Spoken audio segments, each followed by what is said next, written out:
So I want to talk about when you actually don't need to know something. A lot of students think like this, and in fact, I think like this often. But I don't need to know this thing. Why would I need to study this or go in this direction? Why is that actually important to go in those particular directions? You know what? You don't need to know those things, but there's some really cool insights that you actually get from that, and I want to talk about that. So if you don't know me, I am Professor Dave Maslak. I'm Associate Professor of Innovation Strategy and Entrepreneurship, and I created this whole reciprocity project to give back as much as I possibly can. There's so many people that help me out that I want to pay the favor for it to help you out. So I'm laughing because I'm kind of competing with the birds right now. I believe they're mockingbirds. They're pretty loud. So I wanted to point out, so one of the comments on one of my videos was like, oh, well, why would I need to know this particular thing? Why would I need to know microbiology? I'm never going to need to know this in the real world.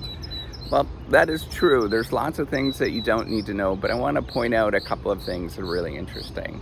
So for those of you who do not know this, much of the world, how it actually works is pretty interconnected. A lot of the way that we view things are pretty simplistic, and a lot of the sort of functionality of the world works together. It's a giant system. You can imagine this, and knowledge, and it's not because the world is all interconnected and all that kind of stuff.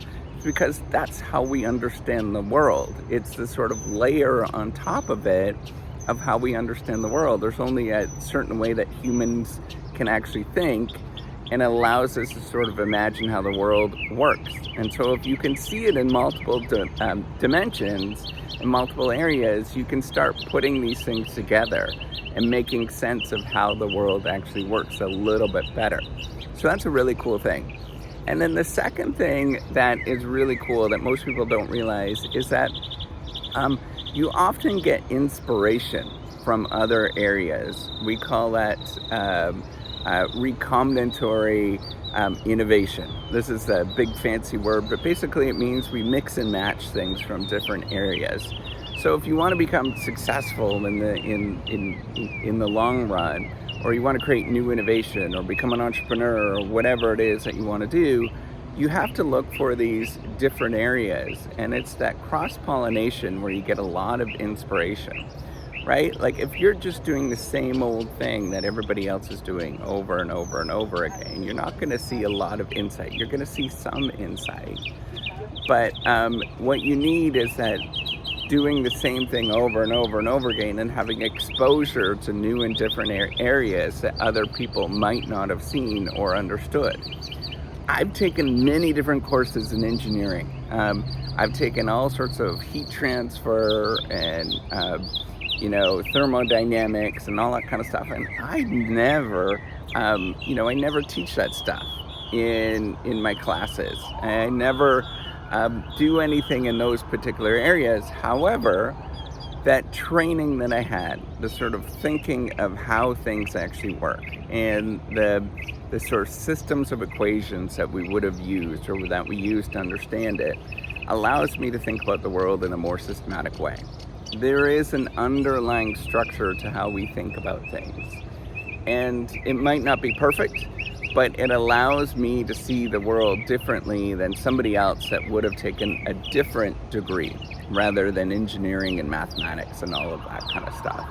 So I'd encourage you to think about all the possibilities that you have. And as soon as you overlay any of the intersections of how the world works, you're going to start seeing all these wonderful things that you possibly could not see before. So before you go and say, I don't need to learn that particular thing, that is true, right? We have limited amount of time and effort. Human beings are lazy, and that's actually a good thing. That means we're economizing on resources, right? That means that we're actually doing the thing that we should be doing.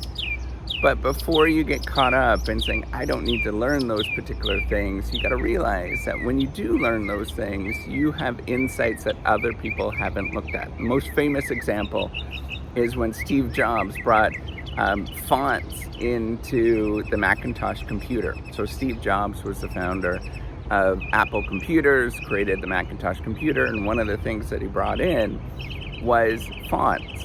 And people did not use fonts before. There was like a standard sort of computer-based font that everybody used, but he was like, hey, I took this calligraphy course in college and I really liked it. Let's bring this in because I think nice, beautiful words actually matters. And it became a really big selling feature. And you could see that most people like fonts when you're actually typing things. They like it, it gives personality. Many people resonate with different fonts.